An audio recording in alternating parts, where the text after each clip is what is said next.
Hey everybody, good Tuesday evening to you. Weather for Weather Geeks time.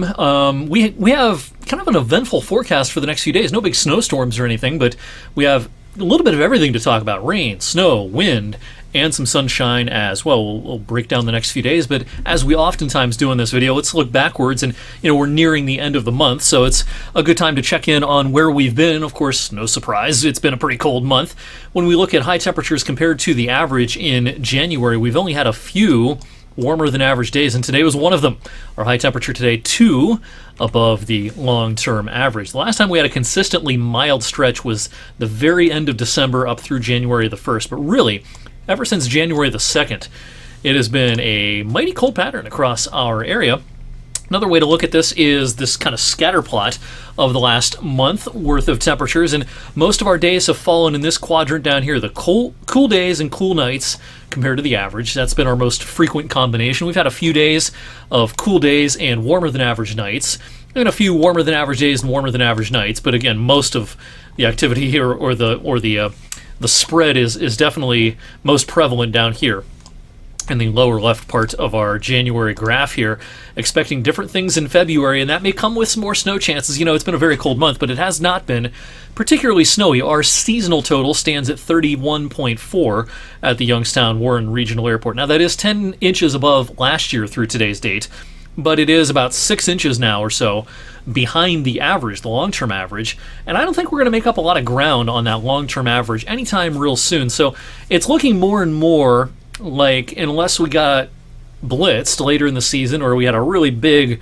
mondo storm at some point before the season is over, it's looking a little more and more likely that we're going to finish somewhere by some degree below the average in terms of snowfall for this winter, despite a very cold month of January. The clouds that we had for a lot of the daylight hours today are continuing to try to thin this evening. That process will continue overnight. Boy, for January the 28th, it is quiet, coast to coast this evening. Not a lot going on with the exception, I should say, of this clipper that's moving through the eastern part of the Great Lakes. It'll produce some snow in Buffalo and Rochester and Syracuse, New York and Toronto and Niagara Falls tonight, but all that is missing us to the north and to the east. Captured another time lapse of our sunset this evening from our Canfield Fairgrounds camera with the snow still on the ground, maybe not for much longer, and that mid-level deck of clouds made for some interesting scenes in the sky late today. Our sunset will be at exactly 6 p.m. 3 weeks from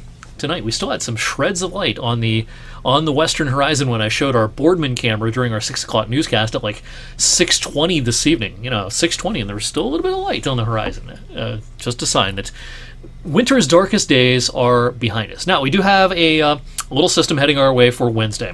While it's not going to be much snow, we will have the possibility of some quick bursts of snow and maybe even a snow squall.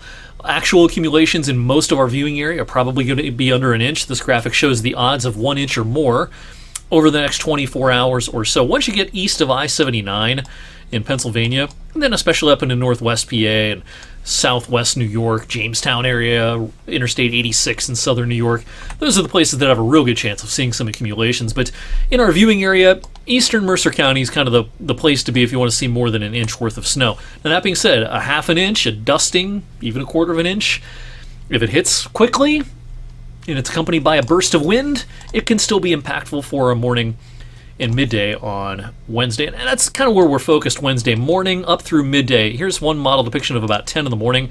Here's our uptick in snow showers at that point. The snow squall parameter on our weather models is certainly maximized across and north of I-80 in Pennsylvania and up into southwest New York, but I can't rule out a heavier snow squall in parts of northeast Ohio, again, right around mid to late morning. After that, we should see a downshift in the number of snow showers and flurries, maybe a couple of lingering snowflakes into the afternoon, but that should not be much of a big deal.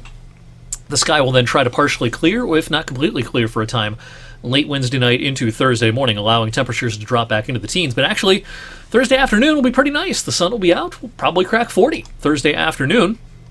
And hey, it's been a while since we've talked about a rainy day. It's been since December, really. We've had very little rain in January, but here's a rainy setup for Friday. This is going to be too warm for snowfall through most of the event on Friday. think the rain can push in first thing in the morning, and while it may not rain every single minute of the day, the chance of rain will be elevated through most of the daylight hours on Friday. And this may end as a little bit of a rain-snow mix, maybe even a change over to wet snow for a time Friday evening. At this point, I don't think that'll be much of a big deal at all. Been a while since I've shown this graphic rainfall forecast with that rainy day on Friday. Our weather modeling, pretty good agreement here that we'll probably see at least a half an inch, maybe even 3/4 of an inch or so worth of rain between Friday and early Friday night. And there'll be plenty of opportunities for precipitation as we head into February. This is today's CPC, Climate Prediction Center outlook, the 6 to 10 day period, the 3rd through the 7th of February, showing pretty good odds of a wetter than average period across a lot of the Ohio Valley and into the lower Great Lakes. Now, a lot of this is probably going to be rain. Some of it maybe in the form of wintry precipitation. There may or may not be a pretty healthy low pressure system that might try to produce a variety of precipitation types during the second half of next week.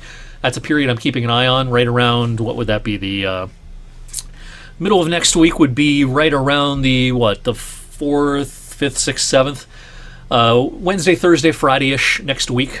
That's a period I'm going to keep an eye on the trends. A lot of that may be rain, maybe something more wintry for a time as well. And, there's not much change here when you look at the 8 to 14 day precipitation outlook covering February 5th through the 11th. Still a pretty wet signal. A lot of the jet energy aimed at the northwest and then it rides down like this. And, we've got a pretty active period ahead of us. I don't foresee a lot of sustained cold making a lot of inroads in the first week to 10 days or so of February. There's going to be probably some cold weather here and there, but a sustained cold period, we may have a real hard time pulling that off.